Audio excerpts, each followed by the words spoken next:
ঘরোয়া ফুটবলের আয়োজন নিয়ে শক্ত অবস্থানে বাফুফে। অধিভুক্ত ক্লাব ডিএফ এগুলোকে কড়া হুঁশিয়ারি মানতে হবে নিয়ম, খেলতে হবে নির্ধারিত তারিখে।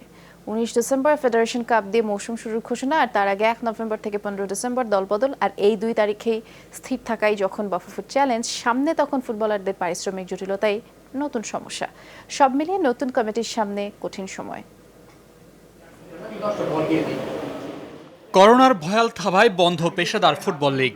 তাতে আর্থিক ক্ষতির মুখে ফুটবলাররা। ক্লাবগুলোর তহবিলও ঠেকেছে শূন্যের ঘরে, যার প্রভাবে পারিশ্রমিক নেমে আসে 25 ভাগে। ক্ষিপ্ত ফুটবলারদের তীব্র অসন্তোষে নবনির্বাচিত সভাপতি কাজী সালাহউদ্দিন তা বৃদ্ধি করে 40 ভাগ করার আশ্বাস দিয়েছিলেন, কিন্তু তাতে রাজি নয় ক্লাবগুলো। তাই বৃহস্পতিবারের সভা শেষে ঘোষণা পারিশ্রমিক বাড়বে 35 ভাগ।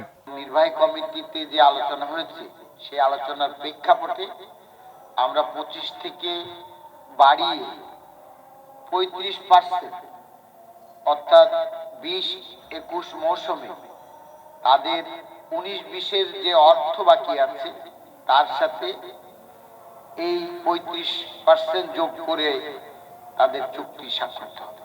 এমন সিদ্ধান্তে আবারও ক্ষুব্ধ ফুটবলাররা। মন্দের ভালো হিসেবে 40 ভাগ বৃদ্ধি মানলেও নতুন সিদ্ধান্ত মানতে নারাজ সোহেল রানা, রাসেলরা।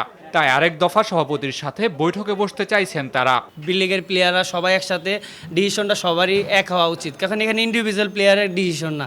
35% আমরা প্লেয়াররা আসলে খুশি না, আমরা কেউ।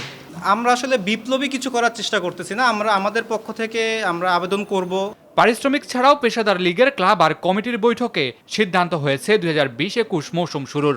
19 ডিসেম্বর ফেডারেশন কাপ দিয়ে শুরু হবে ঘরোয়া ফুটবল। 1 নভেম্বর থেকে 15 ডিসেম্বর পর্যন্ত চলবে দলবদল। 2020-21 ফুটবল মৌসুম 19 ডিসেম্বর ফেডারেশন কাপ দিয়ে ফুটবল মাঠে গড়াবে। ভেন্যুর তালিকাতেও আসছে পরিবর্তন।